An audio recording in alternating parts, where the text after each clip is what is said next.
Nicholas, Alicia, Sarah, how the hell are you guys? Man, good to see you. It's good to be here. Thanks for having us. Good Yeah, to be back. yeah. Let's go around the room real quick and just let everyone introduce themselves. And Alicia, we'll let you go first.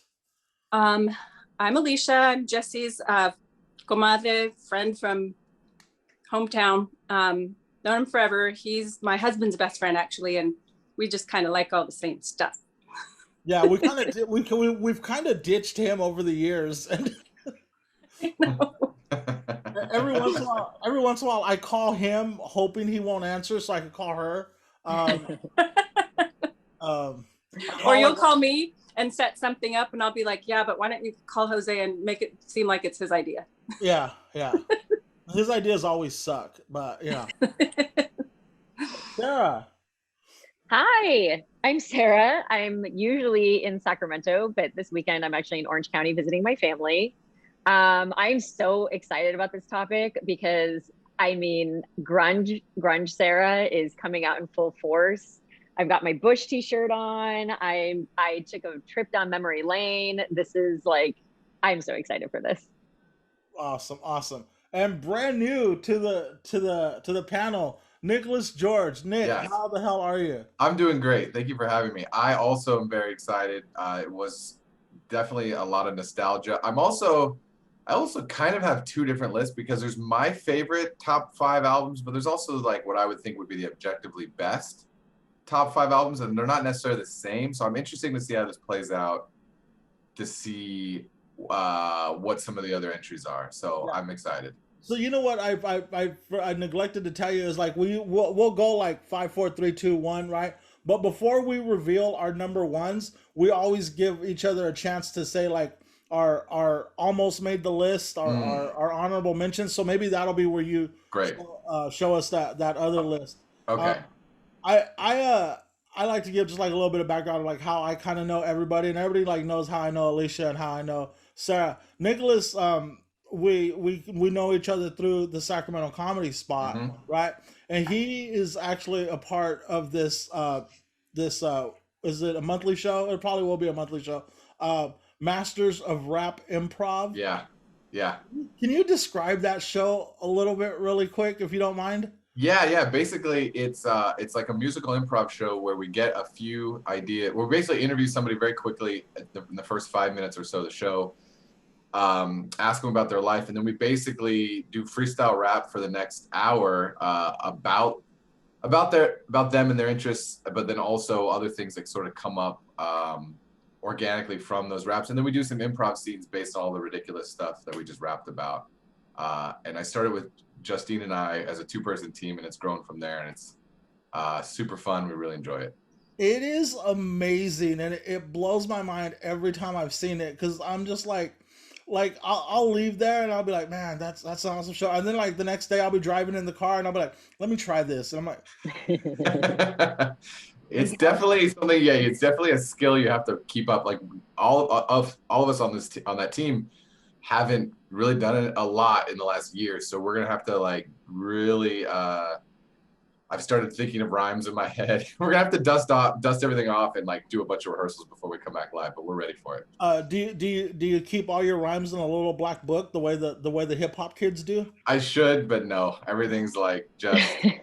It's like. It's weird. It'll usually I'll think of a great one and then I'll forget it, and then hopefully it comes back later. But oh, so it's the same as being a comic. Totally. Yeah. Totally. Awesome. Alicia, how hard was it to put this list together? I was working on it up until about an hour ago. Wow. Because I was going back and forth between a couple of albums, and I mean, like you, Jess, I worked at Music Plus. I was exposed to a bunch of different music that Bakersfield Radio did not have, that everybody used to call Bakersfield Radio hell because we were in between, Fresno and LA, and we got nothing. There was like maybe a handful of decent radio stations, and they just didn't play alternative very well. Crab tried, but they, they felt they missed the mark a lot. Yeah.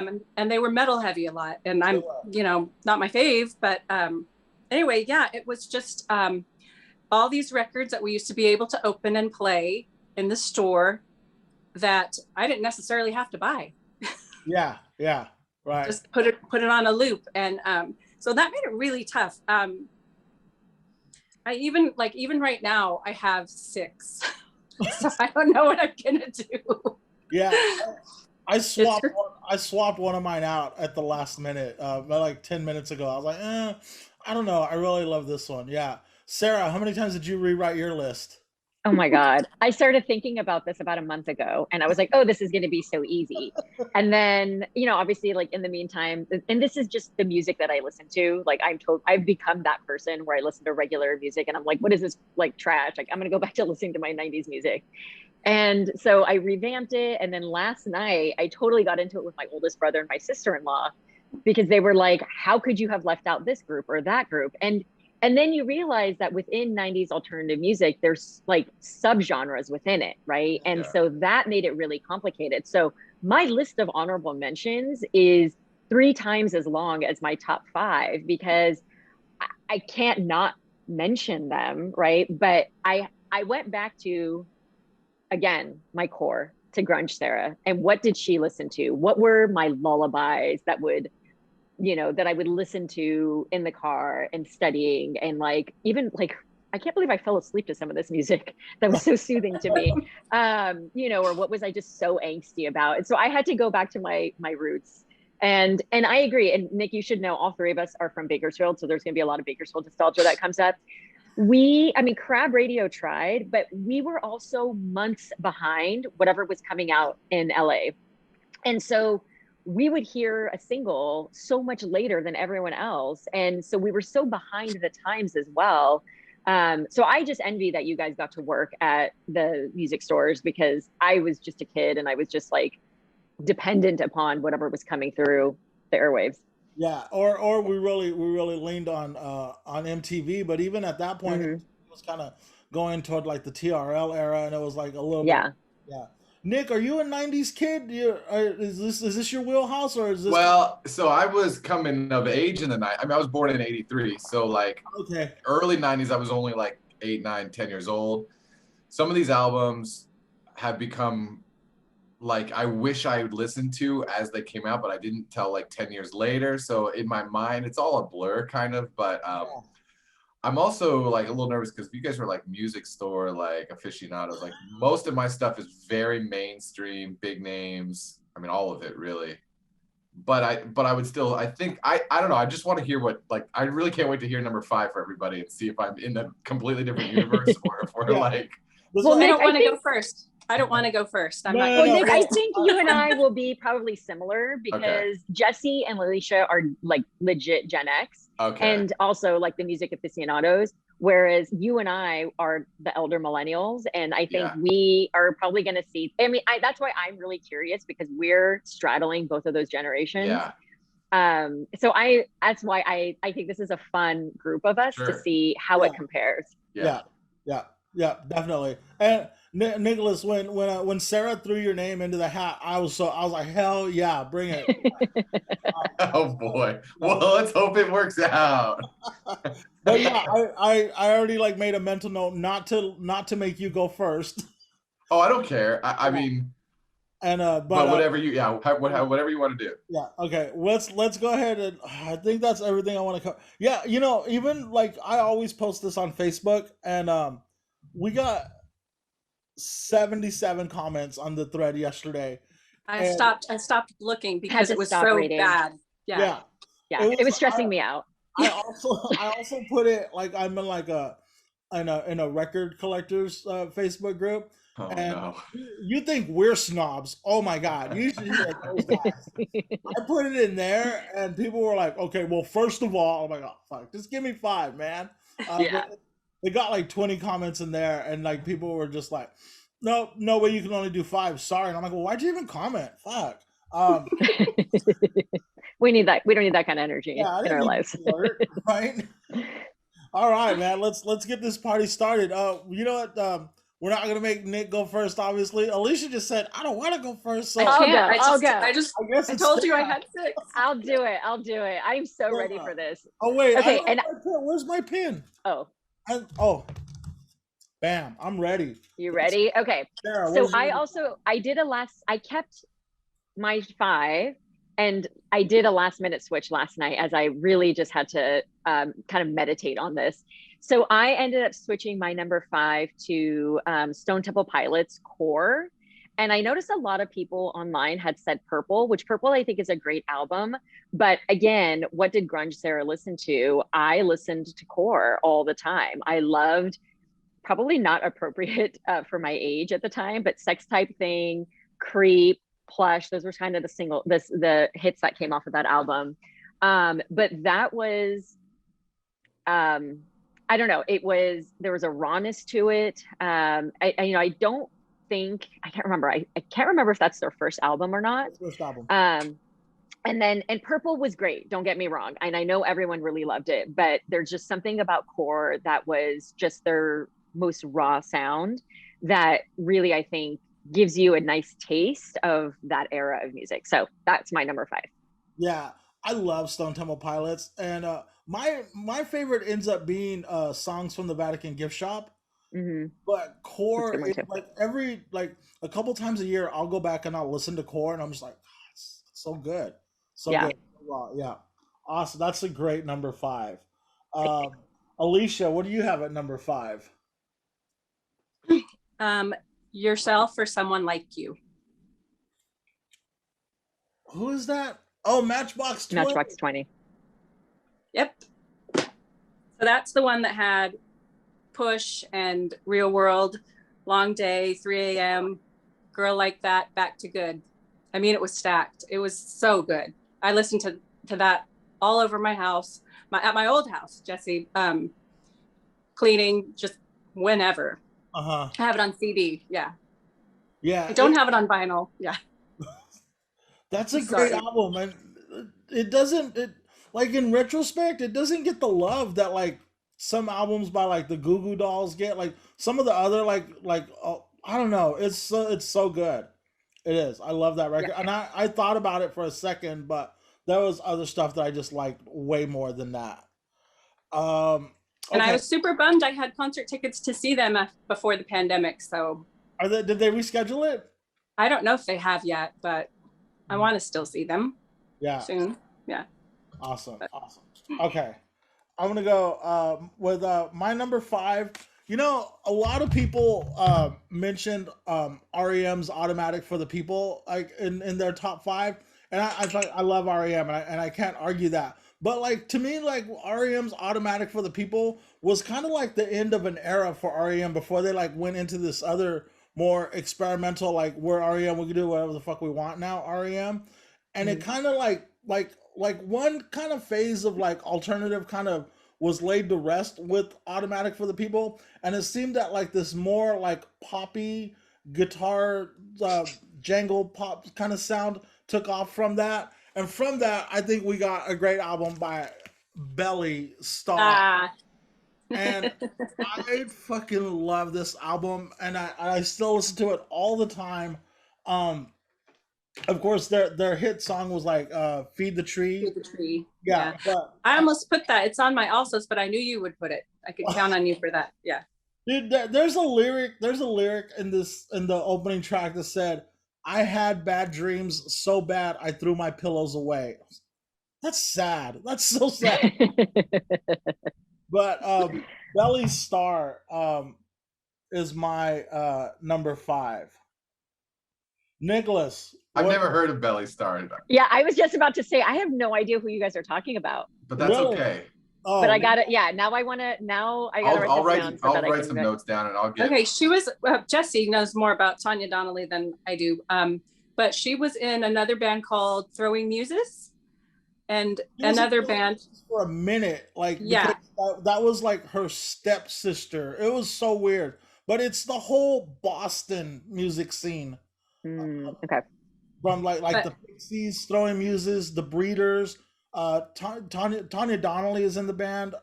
But it's that whole Boston sound of Letters to Cleo. It's all kind of, I think they're the leaders of the pack. Well, probably Throwing Muses is, right? But Belly's really good. I feel like they only had like 3 albums, and they recently released one, or Yeah, yeah, they did. Thinking about They someone else. released Yeah. Dove like 3 years ago, and Right. it's amazing. It's great. It's great. Cool. All right. All Check right. them out. Nicholas, what do you have at number 5? Number 5 is the Sublime self-titled album. Oh, I thought about That's a it. good one. So again, there's a lot of different genres that I'm gonna be bringing up in my top 5. Again, I guess this is my personal top 5, not what I think are the necessarily best top 5 albums objectively, like voted on by fans or whatever. It would be like, and for me, I was too young to be like a discerning like music critic at the time. It was just like, what did I hear that I liked? And that was literally as far as it goes. So for me, I had a cousin who's older than me that was listening to the album. And I remember it being one of the first like explicit lyric albums I think I ever heard. And so I was listening to the song Wrong Way, and I was like, whoa, what is happening in this song? And so it just kind of, I got hooked. And then that, again, I think almost every song on that album is like a classic. So that was, I'm glad to see that there was collective head nodding, but yeah, that came in at number 5 for me. It's such a great record. And Brad Noel rapping in Spanish is one of the nastiest I've ever heard in my life. Yeah. Well, and I remember being in high school, and we're in our Spanish class, and that was like actually my favorite song. The one, I can't even remember the name of it, but it's so dirty. But we all sang it in our high school Spanish class, and our Spanish teacher would get so mad at us. The one where he talks about the G.I. Joe Kung Fu grip. Yes. Yeah. And caress me down. That's all. Ahorita tenemos un bebé. Yes, exactly. And we would just sing it all the time. Yeah. And I understood, parts of it, because he also like uses words and like stuff that's more slang that you don't learn in Spanish, Spanish 1. And but yeah, we would get in so much trouble. That was such a great album. It is. That's a great record. Sarah, who did you have for Spanish 1? So I think I had a new teacher. Well, I had Mrs. Acosta, and then I had Doc Willie, and then and I had Senior Davis, and then I had Mrs. Acosta again. Right. I remember Acosta and Willie, but I had Lizaldi. I had Mr. Lizaldi. That's funny. Oh, I think he may have gone by the time I started. Yeah. He was older. Sorry. Yeah. He was a little older. Okay. But Doc Willie, he was a classic. He was a gem. Okay. Sorry. You guys know that like Arvin and Garces were bitter rivals, right? Everybody was bitter rivals with Garces. Everybody thought they had a rivalry with Garces. Yeah. I don't think it was really a thing. No, I think you guys think it was a thing. It was a thing. I graduated from BHS. Now that was a rivalry. BHS that was a rival. And then after BHS, it became Centennial. Centennial became the big rival. But I always grew up knowing that like BHS was like. Right. Yeah. So calm down, Arvin. Just calm down. All right. Where are we at? Oh, Sara, number 4. Okay, so this again might be a little bit controversial. I love controversy. But okay, so band-wise, is Smashing Pumpkins. Then it came down to which album, because I feel like a lot of people, and I went back and forth on this a lot, would say Siamese Dream, and I agree that's a fantastic album, and I do love it. However, Grunge Sara listened cover to cover, both CDs. Melancholy and the Infinite Sadness. I mean, from Dawn Till Dusk I would just rage to that song in my car. And I don't even know what I was so upset about. I remember one time I was blasting Bullet with Butterfly Wings, and my poor mom was sitting next to me, like terrified, and was like, "Can you please turn the volume down? I'm scared." Which I feel so bad. I was like, what was I so pissed about? And then from like, Twilight to Starlight, I can't remember what the second disc was called, I would just listen to it dreamily at night and think about, I don't know, the life that I wanted to have, and I don't know, all of that stuff. So my heart is with Melancholy and the Infinite Sadness, but I am absolutely giving a nod to Siamese Dream. But regardless, number 4 is going to be Smashing Pumpkins. I love both those records, but I'm partial to Siamese Dream just because it's shorter. Like I didn't, and I still don't have like the patience to love a double album. It's so hard. It was hard, and it was a commitment. I remember getting it and thinking like, I'm going to listen to this. but then when you listen to the whole thing and you see how the songs evolve, like it's just such a beautiful album. It's so worth it. And then there's a song for every mood, right? And it's just fantastic. All right. Smashing Pumpkins, not Siamese Dream. You know what? When I put Smashing Pumpkins on my alsos, I chose that album, Sarah, over Siamese Dream. Oh, you did? Oh, good. Yeah, I did. Okay. I think like artistically, yeah, it's their best album. It definitely is. But yeah, Siamese Dream is just more user friendly, I guess. But it definitely is a great album. Well, and I think it was the gateway album for people getting into Smashing Pumpkins, because I think it was their second album, and I think a lot of people didn't know them with their first one, and then they started hearing the second one, and everyone got really into them. And then their third album, Melancholy and Infinite Sadness, was just a little bit more mainstream at that point. So they were more of a household name. So I can see why people like Siamese Dream, and it is a fantastic album, but my heart is with Melancholy. Yeah, Melancholy is a great album. Alicia, what do you have at number 4? Oh, shoot. No, I don't think so. I mean, I know it's going to be on somebody's list, but don't hate me because I didn't put it higher. Oh. But Wish. Oh, that's a good one. Yes. Yeah. That's good. And that one had all the good hits. Hi, Friday I'm in Love, Letter to Elise. But if honestly, like just because of where it fell in our timeline, you know, Kiss Me, Kiss Me, Kiss Me and Disintegration actually would have been higher for me than Wish. But Wish is still really, really beautiful. It has some really stunning interludes, you know, like how they play for 5 minutes before they even start the lyrics, like all that stuff. Mm-hmm. It's just really remarkable and is worthy of being on this list, in my opinion. Like Sarah mentioned a gateway into an artist. Wish is definitely a gateway album for like tons and tons of people into The Cure, and you know, they deserve as many fans as they can get because they're a great band. Oh, and shout out to that beginning of the song Trust, because that'll knock your socks off. Good stuff. That whole album, the song Apart, that song is so sad. He says she waits for him to say I love you, but he tells no more lies. Whew, it's so rough, dude. Oh man. All right. My number 4 is an album that you play this, you gotta play it loud. Live Throwing Company. I listened to this yesterday and I woke up my roommate Emily, I woke her up. It was just so loud. I love this record, man. It starts off like slow and quiet with the Damn It Otter Creek, and it's got all of the hits. It's got it has I Alone, Lightning Crashes, of course. Heaven? Does it have Heaven? Don't make me bust out my reading glasses, dude. And the cover's dark. Look how dark the back is. It's not sure I'm old, but let's say it does. I don't know. It's the song. It's the song with something about heaven in my daughter's eyes or something like that. It's so pretty. It's just really, really. Yes, it does. Is that on there? Yeah, I love that song. Yeah, that is great. But see, it's one of those records where like I don't even know the song titles because like you just put it in and press play and you just listen to all of it. Yeah, I agree. I saw them in concert with Bush. That's actually where I got this T-shirt, and it was just so great. And I mean, obviously my heart was with Bush, but obviously I liked live even back then, but I had never seen them obviously live, and it was just both bands, but especially live, were so good. Wasn't that tour like throwing Veruca Salt, Bush? No, it was just the two of them. It was the summer of, I want to say 2019, I think. I saw them like August of 2019.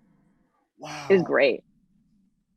Why didn't I go to that? I remember that tour happening. Where'd you see it at? It was local, huh? In Orange County. I saw it with my brother and my sister-in-law. Oh, okay. It was like, I don't know, Orange County, not bowl, whatever. I don't know. It was like an outdoor type thing. It was great. Was that at the fairgrounds? Yes, the fairgrounds. Yeah. Yeah. Okay. Live. Nicholas, what do you have at number 4, buddy? Again, I feel like I'm on my own track, but Number 4 for me was no doubt Tragic Kingdom. Yes. I'm so glad No Doubt made this. I struggled because I was like, but they're technically ska. Does this count? But I'm so glad someone said it. That's alternative rock, isn't it? Oh, I totally. guess, yeah. I mean, all of us have very different genres, Okay. but yeah, It's but alternative. excellent choice. To me, the word alternative means alternative to like not Nirvana, sorry, to Metallica, or like alternative to metal, or alternative to like heavier rock. Yeah, that makes sense. So again, nothing like no like real critiques other than it was like the first time I heard like a female lead in like a rock band. I was like, what? And then I loved on Tragic Kingdom, the track itself. They take a clip from the Matterhorn ride. I love how it was so subversive. It was like growing up, I was like, I love Disneyland, all this stuff, and then they take this thing I love and they're like, oh yeah, well it actually like sucks or whatever. And so like even the album cover where it's like the rotting orange, but she looks like she's like a pinup model or whatever. Like it was like all about the whole thing. So, and all this, pretty much every song on that one too, like you can play at a party and is a good time. Absolutely. Yeah. Yeah. I think Spiderwebs is my favorite. And Alicia, I'll tell you a story about why we all love Spiderwebs later on. You're gonna laugh. Oh, we're not recording. I'll tell it. I think every girl's anthem was Just a Girl. When I heard that, something in me felt so seen of just like, I suddenly, like, you know, as you guys know, I grew up fairly sheltered and overprotected in like a very overprotective family. And I was like, oh my God, it's not just me, that there's other people that feel like frustrated that they, you know, you can't go out at night and you can't do this and you can't wear that and all of that. And I just felt so seen with that. And I agree, every song on that album is amazing. And I just loved Gwen Stefani and everything she represented. She was just like so cool, didn't give an F, and like, you know, was girly, but also was able to hang with the guys. I just loved everything about her. Yeah. So that's my number 4. Good picks, Nick. I don't know. Yeah. These are great. Yeah. All right. These are great. Sarah, what do you have at number 3? Okay, so just taking one step from that. So on their first tour, No Doubt opened for this band, and that sparked the romance of kind of one of the 2 biggest heartbreaks of my childhood, which was Gwen Stefani and Gavin Rossdale, and then it was Gwyneth Paltrow and Brad Pitt. I mean, I was so heartbroken when I found out these guys were taken and I didn't have a chance anymore. So I would go with my band, Bush. 16 Stone is my number 3.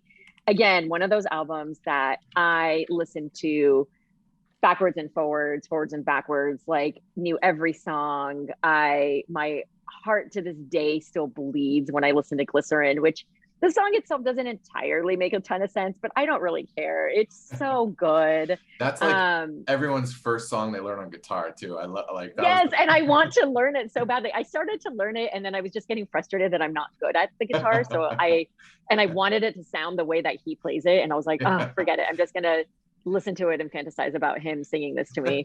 But yeah, 16 Stone, I mean, just from Everything Zen, Little Things, Glycerin, and then their lesser known songs like Testosterone and Alien. I just love everything about that album. I had so many Bush posters. I mean, my love for Gavin Rossdale runs so deep, and I was happy for him and Gwen when they got together, and I was like, okay, at least he chose a good person, because I love Gwen Stefani. And then I was really disappointed in him when he essentially was the cause of their marriage falling apart. I'm telling you guys, I've gone way down the rabbit hole about their relationship. But then when I saw him again in concert, it was like, I just couldn't stay mad at him. I mean, he's just as charming and hot as he was when I was 13. And I can't stay mad at him. I love everything about the album. I loved all of their albums, even though they weren't as good as time went on. Yeah, so Bush, I'll stop fangirling. No, that was great. It's a good record, and like Bush. Okay, so let me tell you a little bit about Hater Jesse. I never wanted to give like Bush a chance or even Soundgarden a chance, because I was like, oh, they're just like good looking lead singers, and that's why everybody loves them. But I was so wrong. Like it's so good, and the record still holds up. It's still a great record, and it's got its own sound. And yeah, Bush 16 Stone. I'm all for it. I'm here for it. I love not Glycerine, Machine Head. Sorry. Yes. Oh, I forgot Machine Head's on there. Yes, you're right. Yeah. And what movie featured Machine Head? 90s movie. Oh, There was a I scene. want to say was it Fear? Yes. Yes. Yes. So Yeah, good. was it Marky Mark and Reese Witherspoon? Reese Witherspoon. Yeah, Yes. yeah. And there was that one like sexy scene when they're on the Yeah. Ferris They're wheel. playing wild horses during that scene, right? Yeah. Yeah, That was yeah. very like eye-opening for me. I was like, oh my gosh, what's happening? Told you, sheltered Yeah. upbringing. Why am I all tingly? Woo. I know. I was like, that Is is it warm in here? interesting. Oh, Alicia, what's your number Oh 3? shoot, it's my turn. Hold on. Oh, you're not ready? No, my iPad just went dark and I'm putting in the passcode. Okay. This is not going to be a very popular one, but I played this. Well, I had it on CD and then I think I put it on cassette because I used to work in the cash office at Robinson's May, counting all the money on the big money machine. And so on Saturdays, I would do my manager's job and, get it all ready for the armed people to come and pick up. Brinks, that was her name. And so I would listen to this on there was like a little transistor radio type deal with a cassette deck. So I would go over there and flip it around and just listen to it all day long till it was like in shreds. But Friction Baby, Better Than Ezra. Oh, I love Better Than Ezra. That got mentioned yesterday, didn't it? I don't know. I stopped, like it got to 43 and I'm like, I have to stop. Yeah. No, it's too much. Overload. Better Than Ezra is they're a great band. And what's interesting is that this is the one that I went back and forth on. I wanted to put Deluxe on there because, it had more, I don't know if it had more hits, but the hits that were on Friction Baby were lesser played, I guess. And so the ones that stand out for anybody would be obviously Desperately Wanting and King of New Orleans. But Deluxe actually had Rosalia, This Time of Year, In the Blood, and Good. And Kevin Griffin was my favorite. Yeah, Kevin Griffin is such an underrated writer. Like he writes everything for them, like all of their songs. He's just truly like unbelievably talented. But I went back and forth up until this morning with Deluxe or Friction Baby, because what I used to play all the time was their greatest hits, which has both of like all of that mixed in and stuff. So I actually saw them at a Kelly Lounge here in town. Let me share with you picture. Oh, wow. Yeah, that's when they had Travis McNabb in the group, but he's since gone on to play for Sugarland. So they have another African-American gentleman that plays their drums, but they still put out really, really good stuff recently and still play gigs, and they do all those live shows on Facebook, the Facebook Lives for donating and stuff like that. So I love that band. So that's my number 3. Awesome. Number 3, Better Than Ezra. All right, my number 3. I still play this one all the time, and you got to play it when you play this. You got to play it really loud. Whole live through this. Good job. Yeah. I think I did this category just so I could talk about this record. It's so good. And there's some like controversy, like did Kurt Cobain write it for her? And I don't know. It's just so good. Like everything about this record is good. Of course, like Doll Parts. It's just a great record. It's very, very angry.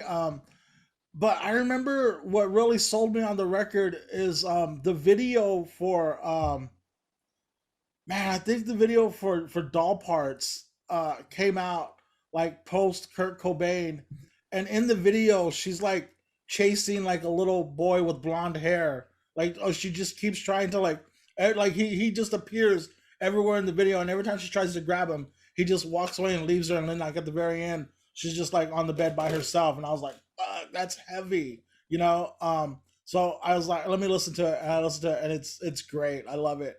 Whole Live Through This is my number 3. Nicholas, what do you have at number 3? Number 3, I've got Beck with Odelay. Nice. Which so Where It's At, which is like the biggest hit on that one, I'd love, because it was like I could not figure it out. I was like, what's going on? There's a robot in the middle, and then there's like it was unique. That I liked it because it was different than anything else I'd heard. And then the lyrics are like abstract, like they don't make any sense in some of his songs, like trying to follow like in Devil's Haircut and a couple others. What's the other one? I think a lot of them actually. The lyrics are just almost nonsensical at times. New Pollution. New Pollution. Yes. Yeah. And so I was just fascinated by it. I was like, oh, you can just like to me again, the definition of alternative, like kind of outside the box a little bit. Kind of defies genre to an extent, but then the songs are still like cool, like they're fun to listen to. So I just listened to that the other day, and Sissy Neck, man, I forgot. That's such a freaking jam. Yeah, that's a good one. Yeah, Beck is like, and I don't know, he's never. I don't know. I feel like I don't know if he's famous, but like he never got huge. I feel like, but he's still out there. Like every 2 years, it's like he has a sad album, then he does a happy album, then a sad album, and then a happy album. And then even just like the album cover of that weird dog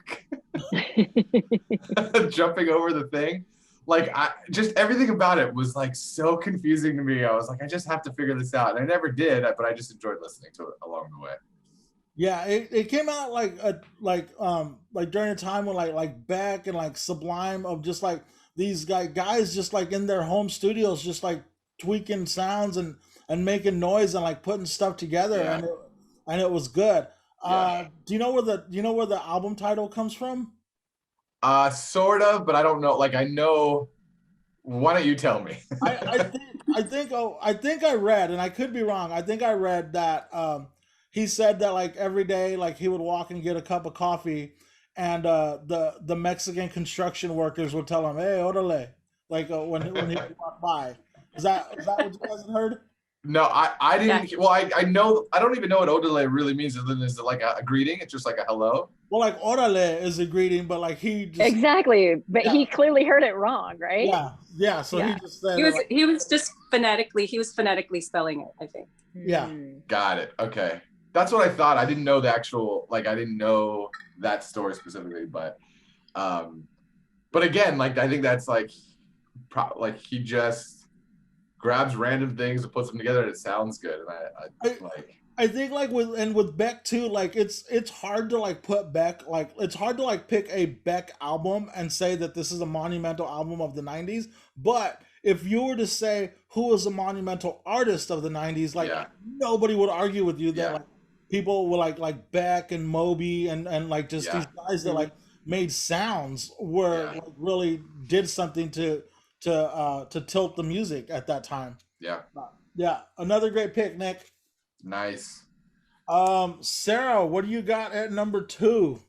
Getting good.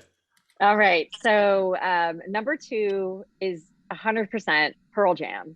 And again, I went back and forth on which album, but opposite of what I did with Smashing Pumpkins, I'm going to go with the one that is, I think, the most meaningful and the most impactful for everybody, even though for me, what was most impactful was a different album. So I'm going to go with Pearl Jam 10. Because I think that is just the most iconic for most people. You had Even Flow, Alive, Black, Jeremy, and it just all around. I mean, those were the hits from it, but all around the entire album is fantastic. For me personally, I would say Vitology really spoke to me. I remember getting it on my 13th birthday with my stereo that my parents apparently still have. It's in my dad's office. I can't believe it still works. And I listen to that album all the time. So for me personally, I would say Vitology. But if I'm creating a top 5 that I think speaks to the masses, I would say that Pearl Jam's 10 was just an amazing album and just kind of broke through. And, you know, you can't really talk about Pearl Jam or any of these bands without also acknowledging Temple of the Dog, which I was debating where I put them on the list. because that had Chris Cornell, it had Eddie Vedder. It was just such a great sound. But, you know, I think Temple of the Dog only had one album, correct? Right. Right. And then they all kind of split up. And so, but Pearl Jam 10 to me still kind of has a lot of the sound and the elements and kind of the message that Temple of the Dog had as well. And so, and stayed very true to that early 90s kind of grunge sound. So that's my number 2. I love early Pearl Jam, and that's really the only Pearl Jam I love. Like I love those first 3 Pearl Jam records, Mm-hmm. and like that's all I need. I mean, I'm not knocking that they're not like one of the great American bands, you know, but I would have picked Versus. I like Versus the most. Versus is really good too. Yeah, Yeah. yeah. It's hard to just choose. I agree. Of those early ones, it's really hard to choose just one. But I think everyone by and large, most people when you ask them how they know Pearl Jam, like they would know them from 10. Yeah, yeah. Awesome. Alicia, what do you have at number 2? Okay. It's going to be the shirt that I'm wearing. Violator made my number 2. This was released in 1990, right? So it does make the cut. Yes, it does. I saw this particular concert at Irvine Meadows. The little girl, I can't even remember her name right now, that I worked with, I was training her at the real estate office on Oak, right there by Chalet Basque. That used to be a Century 21. And she had just broke up with her boyfriend, so she had an extra ticket. And she said, you can go with me if, you know, you'll drive. So I had just gotten my little Nissan Sentra, and it was the furthest I'd ever driven. So anyway, we went to see what was the name of that tour, Jess? Do you remember with this particular album? Was it just Violator Tour or something? Or the Violation Tour? I think it was World Violator. World Violator. Okay. Yeah. But it opened up with World in My Eyes, I think. And, you know, the rest of the album is just perfection with Sweetest Perfection. And Personal Jesus. Halo is my absolute favorite track on this album. Waiting for the Night, Enjoy the Silence, Policy of Truth, Blue Dress, and Clean. But this is just top to bottom, just probably second to Black Celebration, but one of my favorite albums of theirs. I don't think anybody can argue that they don't belong on this top 5 list, but it's just delightful. And it's, you know, it's Depeche Mode produced by Flood. Isn't Flood produced that album? Flood did a lot of stuff for Vince Clarke with Erasure too, so that I don't doubt that at all. Yeah. And then Flood would go on to like work with like U2 on Achtung Baby, and just and a bunch of that early 90s, like he gave Depeche Mode a different sound that they hadn't had yet, and then they would really go like 90s with the album after that, Songs of Love and Devotion. Yes, yeah, like that was a dark album though. I mean, that was his, like, I think lowest point, I think, with his drug addiction and everything. Yeah. But Yeah. like that evolution was set in motion with Violator, and the Violator is one of my favorite records of all time. Definitely. Agree. Love it. Okay. Where are we? Oh, my number 2. So the 90s was like crazy for me. I was like, I was all over the place. But like, what I partied hard in the 90s, and just excess, and yeah, let's try it, and up all night, go to work the next day, just rock and roll lifestyle. And that accompanied me on many of those nights, dude. What's the Story, Morning Glory. Yep. This starts off with Hello, Roll With It, Wonderwall, Don't Look Back in Anger, Hey Now, Some Might Say, Cast No Shadow, Morning Glory, Champagne Supernova. I mean, some people might say that the first record is the best record, but this was like really the soundtrack of like my 90s and just my party days, and Man. Jesse was like the president of the Gallagher Brothers fan club forever. A lot of people cool. were. Way before it was cool, huh? Yeah, love that record. And I still listen to Oasis all the time, and it's great. Love them. Nicholas, what is your number 2? Number 2 is Soundgarden, Super Unknown. Good choice. And it's interesting. I didn't actually really start listening to it until like probably 10 years after it came out, because I was 11 when it came out. And when I got to college, I started like teaching myself the drums, and I found it really interesting and enjoyed listening to it because several of the songs, even like some of the hits, are not in standard time signatures, which is rare-ish for alternative rock. So like The Day I Tried to Live and Fell on Black Days, even Spoon Man, like maybe even Black Hole Sun. No, Black Hole Sun's 4/4. But anyways, they were difficult to play because they weren't what you're used to from a percussion standpoint. And so again, it was that was the hook. It was like, I love listening to these songs. They're challenging to play, and then and that was what set them apart for me, was that kind of like how Tool, although Tool's not alternative, I don't think. Well, I don't know. They're not on my list, but like a lot of Tool songs are also odd time signatures, and I really enjoy those types of songs. But yeah, Soundgarden. When you first said that this is what the category was, kind of Soundgarden was one of the, probably this was the first album that like popped in my head. I was like, okay, it's got to go somewhere. I don't know where, but it ended up on number 2 for me. That's my favorite Soundgarden album, and it is so good from beginning to end. And go ahead and nerd out a little bit on the time signatures. What are they in? So I think The Day I Tried to Live is in 5. It's 5/4. So 5 beats, or 5 quarter notes to a measure. I want to say Fell on Black Days is in like 7/8 or something. Or it's the inverse. So I either Fell on Black Days. Let me see if I'm clicking on it right here to see if the little like Wikipedia says.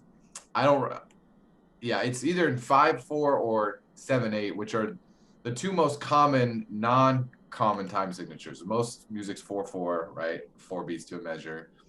And by adding that extra hit in every measure, it really it's hard to, if you go back and listen to it, you'll hear that there's something like that's not the same as what you hear in a normal rock song. And that's what's happening, is it's the time signature adds an extra beat, and so it feels like it's a little off balance. And so when you're learning how to play drums, like, you learn the standard rock beat, which is in 4/4, but then to learn songs that don't have that is a new challenge, and it makes you better as a drummer. Awesome. I'm a old school band nerd, so I appreciate all of that. Yeah, that's great. Soundgarden, Super Unknown. Okay, our also rans. Nick, this is where we like to do the albums that we freaking loved, and just at the last minute we're like, I can't. So, Okay. Sarah, what do you have on your also rans honorable mentions? Just to give you a sense of like, this is how long mine was, because I could not, there was too many. Okay. So I also had Soundgarden. And then, I mean, for the also ones, if I didn't go further into it, I didn't look into their albums. Red Hot Chili Peppers, Foo Fighters, Radiohead, OK Computer. I also had Hole, REM, Out of Time. I also had Live, Green Day, Dookie. Oh, wow. No Doubt, Tragic Kingdom. Weezer, I can't remember the name of the album, but the blue one. And then 9 Inch Nails, Downward Spiral, which, funny story, I used to go to sleep listening to Downward Spiral, which is not a relaxing album per se, but for whatever reason, I found it very soothing. So, but it was hard because, again, these are very different genres, right? So, and if you actually consider 90s alternative, like you said, like, that doesn't, like, for me, the way I had my list set up, it didn't include The Cure, it didn't include Depeche Mode, which were very much alternative at that time. So this was a really hard topic to really narrow down. And so, I mean, this is just part of it. I could have just kept writing because I was like, oh, this band needs to be on there. This band needs to be on there. This album needs to be on there. And I just couldn't. It was information overload. Man, that's a lot of great stuff.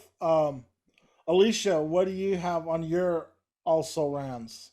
Okay, I'm gonna see if I can find ones that she didn't already mention, but I also had Octung Baby. Republic by New Order was from 93, right? Garbage, self-titled album, and Elastica self-titled album. Post by Bjork. Last Splash, Breeders, Jagged Little Pill, everybody else is doing it, so why can't we? By the Cranberries. Oh, I just, yeah. Enema of the State, Blink 182. Yeah. Oh, yeah. Whatever, Never, Amen by the Ben Folds Five. Oh, yeah. And this is one I super loved. Back when I was doing the cash office stuff, I used to play this one a lot too. Reading, Writing, and Arithmetic by the Sundays. Oh, yes. And then Songs of Faith and Devotion, Dulcinea by Toad the Wet Sprocket, and Become What You Are, Juliana Hatfield 3. Fucking love Juliana Hatfield. But I also had Odelay and Deluxe by Better Than Ezra on there as well. Awesome. Nicholas, would you have some also rans, or what's your alternative list you were talking about earlier? Yeah, so Nirvana, Nevermind. Yeah. Nirvana, yeah, it didn't even make my top 5, but it's a classic. I might get hate for this, but Blues Traveler 4, I absolutely love. Yeah, we're gonna edit that out. Before These Crowded Streets by Dave Matthews Band. Fuck yes. And then Make Yourself by Incubus, which was 1990. Oh, yeah. And that's all I got for the. I can still listen to Before These Crowded Streets over and over and over again. I love Alanis Morissette doing background vocals on a couple of those tracks. Man, it's so good. Yeah, that's my favorite Dave Matthews Band record. I went, here's a couple off of Facebook, and I'll read people that we, well, Alicia probably doesn't know them, but people we all know and love. Marco Caboti, his top 5 are, I'm reading from 5 to 1. Marco Caboti, his top 5. PJ Harvey, Rid of Me. Weezer, The Blue Album. Hole, Live Through This. Liz Phair, Exile in Guyville. PJ Harvey, To Bring You My Love. Corey Behringer, Weezer, Pinkerton. REM, Automatic for the People. Nick Cave and the Bad Seeds, Let Love In. The Tragically Hip, Phantom Power. And Harvey Danger, Where Have All the Merry Makers Gone? Damien Harmony, Suzanne Vega, Blood Makes Noise. 4, Rage Against the Machine's debut album. 3, Soundgarden's debut album. REM, Automatic for the People. Alanis Morissette, Jagged Little Pill. And let's see, Robert Barry, Out of Time by REM. Live Through This by Hole. Flood by They Might Be Giants. Violator by Depeche Mode. And Sonic Youth, Goo. Yeah, Goo. Corky McDonald. Smashing Pumpkins, Siamese Dream. Pavement, Crooked Rain. Beck, Odelay. Weezer, Blue Album. Radiohead, OK Computer. Let's see. Oh, Drew Kimsey. REM's Automatic for the People. U2, Octoon Baby. Jeff Buckley, Grace. Incubus, Science. And, oh, here we go. Dan Scott. Nirvana, In Utero. Beck, Midnight Vultures. Pavement, Crooked Rain. Ween, The Mollusk, and Radiohead, OK Computer. I keep wanting to just end it, but gosh, so many people commented on this. Like Sarah Sykes Walsh. Tied for 5, Green Day, Dookie, and Offspring, Smash. Bush, 16 Stone. 3, Soundgarden. 2, Stone Temple Pilots, Purple. And number 1, Live, Throwing Copper. That's why Sarah gets invited back to podcasts, because she's got it's a good list. Yeah, it's a great list. Okay, you know what? In my also rans, I had Rage Against the Machine self-titled, 9 Inch Nails, The Downward Spiral, I can't believe like no one has mentioned Alice in Chains. Too grungy? I don't know.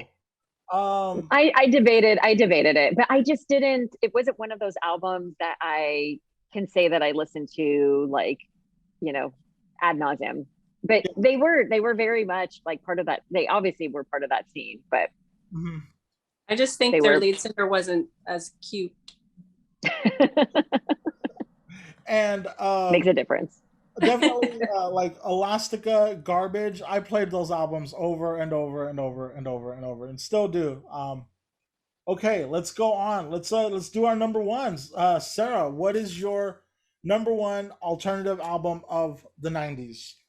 Okay, well, I think judging by my list and the type of albums and bands I chose, I can't not mention it, and I feel like it just none of these bands would have existed had this band not come out with Nirvana's Nevermind.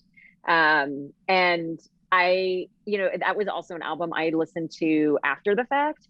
I remember when Smells Like Teen Spirit came out. I was 9 years old. I remember exactly where I was standing, like in my parents' room, listening to Crab Radio and thinking, this song is kind of amazing, even though I'm not like a teenager. And I remember seeing the video and thinking, like, I can't wait to be a teenager and just, do all the things that they're doing and rage against, the establishment. I remember when Kurt Cobain died and how like devastated we were. And just like it just changed everything for me. I like that was the song and the album that really introduced me to rock and alternative music and grunge, even though I was very young when it came out. And I think what the band kind of came out with, what Kurt Cobain talked about and stood for, really had such an influence on the rest of the music that came out of not just Seattle, but just that entire like alternative grunge type scene. So even though I didn't listen to that album at the time, like the way that I listened to the other ones, I can't ignore like how influential it was and like how much it changed that 90s like music genre. So Nirvana, Nevermind. Nirvana, Nevermind. Love it. Yeah, well, there's nothing I can add to that. It's a great record. Yeah. Um, Alicia, what's your number one? Well, I don't think it's anybody that knows me any surprise. Jesse was laughing at me. I'm just gonna start writing it down right a minute ago. But you think you like this band, but you don't you don't know anybody that likes this band as much as me. So I have a lot of treats here that I'll share with you, but basically it's no doubt Tragic Kingdom, of course. I had their first album, but it's a little more ska, not as mainstream or user friendly or whatever. But this band I saw when I was in high school, and they played at this RV resort, Newport Dunes, right close to the beach, and there was it was a K-Rock Clean and Sober something, and they sang on a concrete slab, probably a foot to 2 foot high, and there was like nobody standing around. They had different like activities going on, so it's just kind of a mishmash of, oh, you can go to this tent or this tent and get this for free. But anyway, so at the end of their set, Tony says, if you want to be on our mailing list, come around back and we'll put you down. So it was from that point on that I started to receive all these little flyers. So Quinn's brother used to do the illustrations for them before he went on to be an illustrator for The Simpsons. So just all these really cool flyers would come in the mail, and I would hang them up as posters on my closet door. And I remember my best friend would come into my bedroom, his name's Damon, and he'd be all like, Alicia, what is this? What is a No Doubt? Like, you're crazy, or whatever. So just really, really fun stuff that I keep in a little folder still, because it's got all my old address on the back and stuff. But this is my favorite part. So I wrote into them, to their fan club or wherever, and I said, listen, I'm moving, because I had just got engaged and my husband bought us a house, and my mom and my brother and I lived in the house because he didn't want to live in it but we just got a really good deal and assumed a loan, and it was crazy, but it worked out. So they sent me back this letter, and I don't know if you can read it, but it's like, Alicia, thanks for, you know, being a really cool fan. And it's written in ink, and they all signed it. Oh my God. I'm so fangirling hard right now. You're so lucky. Right? So anyway, so that's part of my stash. I have like every single t-shirt you could possibly think of from all their concerts and stuff. This is a really cool one. Oh, So that anyway, is awesome. and I got one more, but this one's like super faded. So anyway, and this is one that has Rasta colors on it, but if you look really closely, it's got lyrics for the song Cool. So anyway, really, really good share. And then of course my husband took me to see them several times when they'd come to town, and he caught Gwen's water bottle. So I have that. And then same show, he caught Tony's guitar pick, but it's in my jewelry box. So I didn't think Oh my to get God. it out. Okay, you are absolutely the top No Doubt fan. I am humbled. Was that the water bottle? Was that from the No Doubt Garbage show? Yeah, no, it was for I think it was just a Gwen show. No, because Tony was there, so it had been. No, it was when they came back. The garbage one was the one before. So I wish I could tell you what year it was. I have probably a ticket stub somewhere, but anyways, when Jesse was talking about spider webs, I'm not sure what story you have, but my affiliation with that particular song is based on, I made this poster to take to their concert. I can't even see it. Oh my God. Oh my God. And the other half of it is on my floor right now, but basically it says mailing list fan since 1989 or something like that. So in the middle of Spiderwebs, she stops down, and right before the horns go, da-da, because my niece was holding one sign and I was holding the other. She gave me a shout out, like, right. She stopped down and she goes, 1989. And I went, oh my God. And I lost my mind. So anyway, Tragic Kingdom, if you would like to revisit it, is so good top to bottom. And there's only like 8 or 9 songs on it. It's like super short. Yeah. But it's every single song hits. They're like insanely cool. Like all of the band members and Gwen. And anyway, that's my I'm dying. I'm dying right now, Alicia. Like, that is such a cool story. I'm so jealous and in awe, and just it's just fun. It's fun for the kids. Yeah. And anyway. And then I'm like, I really like that there was an orange on the album cover.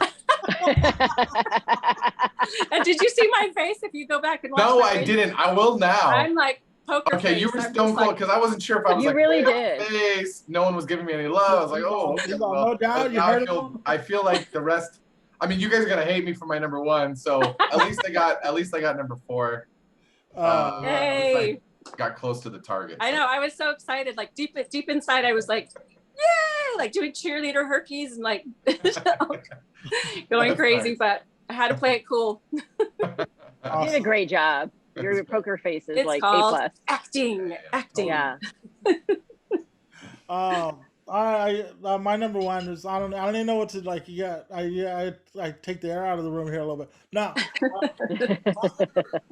my number 1 is I worked at a record store, right? And like I said, and I wanted to listen to this record so bad when it came out that I stole a copy. I was like, I very rarely stole from just like straight up stole from the record store. I think I did it like once or twice. But the first CD I ever stole was the Cranberries' No Need to Argue. No Need to Argue. And this is like, I don't even know when it came out, but this is when like I was at my worst of partying. And this has Ode to My Family is probably one of my favorite songs. And then because it's just, I love when albums start off quiet and then just like blow you away. And that's exactly what they do, because they have like Ode to My Family. I I Can't Be With You, 21, and then Zombie. Like Zombie comes in like fourth. And I think I've talked about it before on this podcast. Like there's been nights like I'll be out driving around and like Zombie will come on the radio. I will lose my voice, like just singing so loud and just like she's got such a unique voice. And oh man, it's just so heartbreaking just thinking about her, how like she was never really able to shake those demons, and ultimately like in a drunken accident like lost her life. But right as they were getting ready to mount a reunion tour, which is so sad, never got to see them live. I think a lot of people didn't get to see them live because there was always like the that dark cloud kind of always hanging over them, and it showed in the music, and it's such a great record. And just like I think the Cranberries are one of the great bands of the 90s, and this is my favorite Cranberries record. No need to argue. Nicholas, what is your number one? My number one for me was easy. It was very formative for me. It's Dave Matthews Band, and it's Crash. Dave And again, I know like there's probably a collective eye roll for all these like really hoity-toity, like the Marco Cabotes of the world and everything. But in my defense, it was my first album that I owned. I was like 11. I think it was the first time I actually got a CD. The drummer was the reason why I started drumming. So Carter Beauford is the drummer for Dave Matthews Band, and he's consistently in the top 5 when people are talking about like best drummers that are out there, like in any genre, really. Like his name comes up a bunch. And so I tried to emulate him.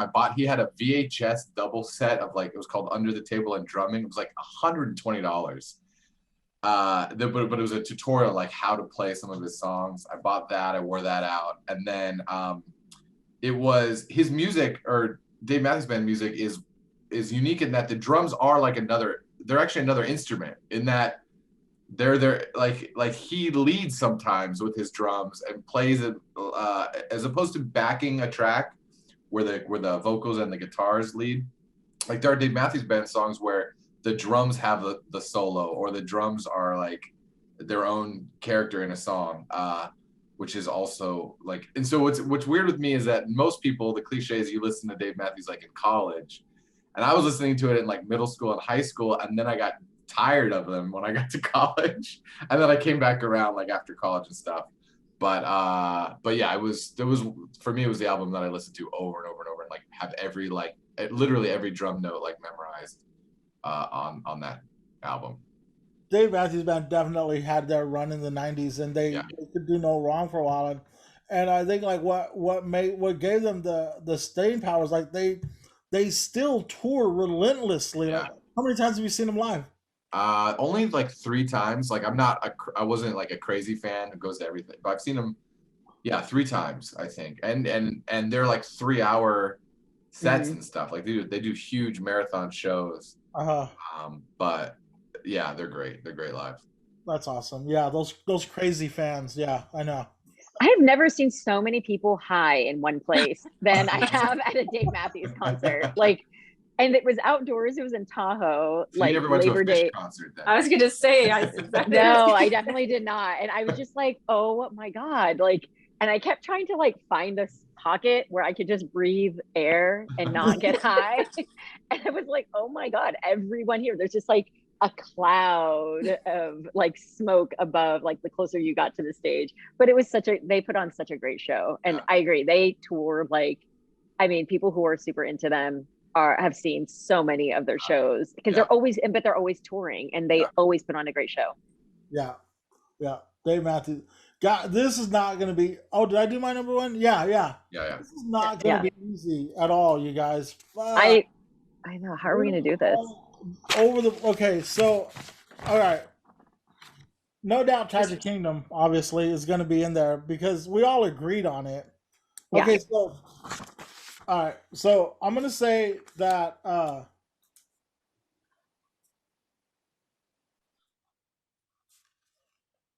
and I was gonna say, have you heard that version of Zombie by Miley Cyrus? Why does everybody make a big deal about it? She ruined it. What? No, I never heard it. I love every cover Miley Cyrus does. It was not Dolores close at all, like not even close. And not that she should have tried to be like that, but it was just so, she took it to a different place, and I did not like the place. I liked it. I liked it. Of Miley's version of Zombie? I love, I went down a rabbit hole and listened to like all of Miley's covers, and it's great. Like, she's done some good ones. I'll give her that, but that one just didn't do anything for me. I was like, how dare you? How dare okay, let's do this. We got No Doubt, right? And then we have No Idea. Like, there's no other crossover. There really wasn't. I was debating, do we start with everyone's number ones and go down from there? Is that what we want to do? Or I don't know. I really don't know how we come to a consensus. I was going to say not necessarily everyone's number ones, but I think everyone pick one from their list that got mentioned maybe in the also rans or got mentioned in the Facebook comments. I feel like Odelay needs to be on here. Yeah. Okay. That came up, yeah. I'm not going to argue with that. And then Soundgarden or no? Soundgarden did come up, yeah. I want to make my pitch for live throwing copper. Oh, it's kind of quiet. All right. No, that's fine. I mean, I can see where you're going. Yeah. What about? I cannot choose between Nevermind and 10. Like, I can't choose between them. I would say someone else is going to have to decide. It's gotta be Well, I mentioned Nevermind in my honorable mention. Nevermind is mentioned a lot. Like, I think if we're gonna, I think I'm fine with putting Nevermind. Okay. And where does that leave us with Smashing Pumpkins? Yay or nay? Well, that would be number 5. We would already be at 5. That was on my alsos, but I know it made Sarah's list. It did make my list, and I would be fine if we went with Siamese Dream. Was it Melancholy or Siamese Dream? It was Melancholy. Yeah, it was Melancholy. Oh, okay, cool. Ooh, so Smashing Pumpkins, Melancholy. Sure. Oh wait, so what did we have? We have No Doubt, Beck, Nevermind, Melancholy. Or what about? Are we gonna do live throwing copper? That was a good album. That was a good album. Ton of lists. It's hard to ignore that one. Did we? I can't remember. Did Soundgarden? Oh yeah, Soundgarden. Did that not make the list? Soundgarden, Super Unknown. Yeah. Did anyone else? I didn't have it. I had it, but I don't like it. But I had it on my honorable mentions. I'm for putting it on an honorable mention. Like at the top. Yeah.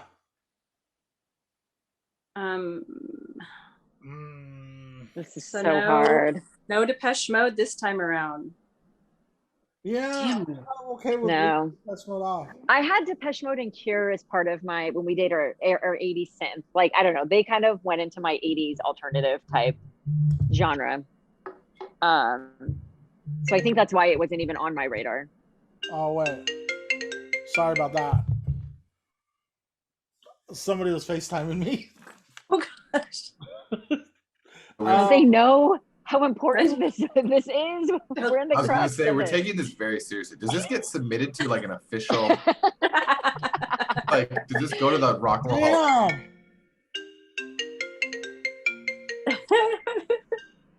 I think you're the host. You get live. Yeah. I don't mind it at all. I didn't say that I had feel a problem like I'm like throwing my host card down and saying, well, it's my show. No, I think that's fair. But it kind of is. So, I mean, it's fine. Okay, look, I'm just surprised that you didn't say that about Octane Baby. Like, I would have thought that you would have done that. Like, been all over you too. You have your damn tattoo, for crying out loud. I have an Octane Baby tattoo. Yes, you do. Yeah. So, do you like Octane Baby more than Joshua Tree? Fuck. You know what? I'm doing top 5 U2 songs tomorrow. Are you? Okay. I was gonna say. Guess we'll find out. Yeah. When I saw the list of what people were saying and U2 got thrown in there, I'm telling you, I had like an existential crisis of like, wait, what? Like, because I didn't consider U2 to be alternative. I kind of thought of them as more like like mainstream. But I don't that- know. I don't know but what the they word went is. alternative with that album, with Flood producing. Yeah. Oh, I see what you're The saying. glasses, Yeah, the fly glasses. greatest Yeah, I guess that's true. ever, dude. Oh my gosh. I would have. I- I mean, we're not talking I- about you two, but I would say Joshua Tree. Okay, so where are we? Okay, so are we saying No Doubt is number one? Well, don't ask me. Okay, then I'm saying that. I Like, say by default, only because it was mentioned twice. It's the only one that was mentioned twice. So Yeah, I'm good with that. okay. Yeah, that's true. And then Smashing Pumpkins or Nevermind. ooh. I think Nevermind. Yeah, I'm Nevermind. sorry. I mean, I love the Pumpkins. I'm a huge Pumpkins fan, but I feel like Nevermind has to be up there. Okay, then this is kind of working out. Okay, so number one, No Doubt Tragic Kingdom. Number two, Nirvana Nevermind. Number three, Smashing Pumpkins, Melancholy and the Infinite Sadness. Number four, Beck, Odelay. Hmm. And then number five, Live, Throwing Copper. That's a great list. I'm happy with that list, you guys. I'm gonna go listen to some music.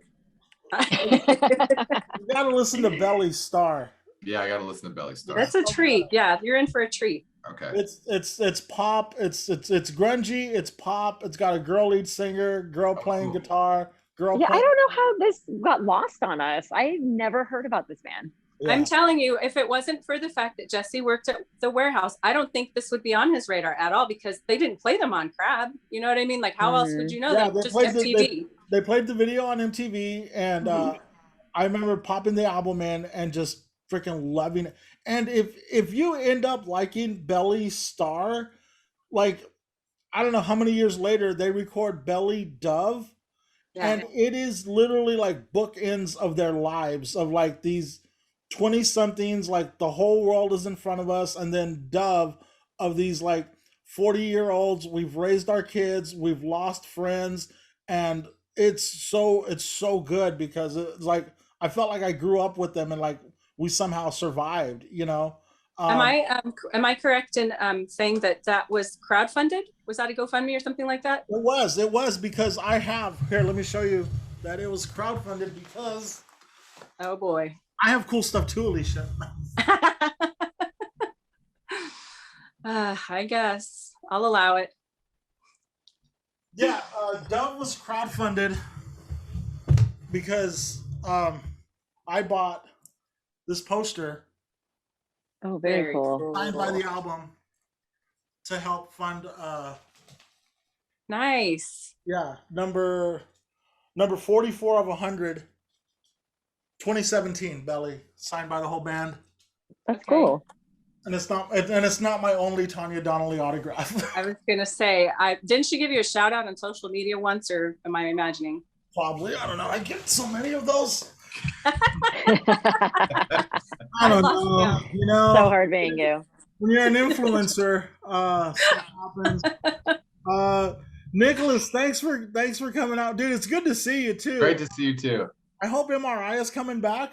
Yes. Look for us at a theater near you soon. Yeah. Sara, I hope Hypothechicks is coming back.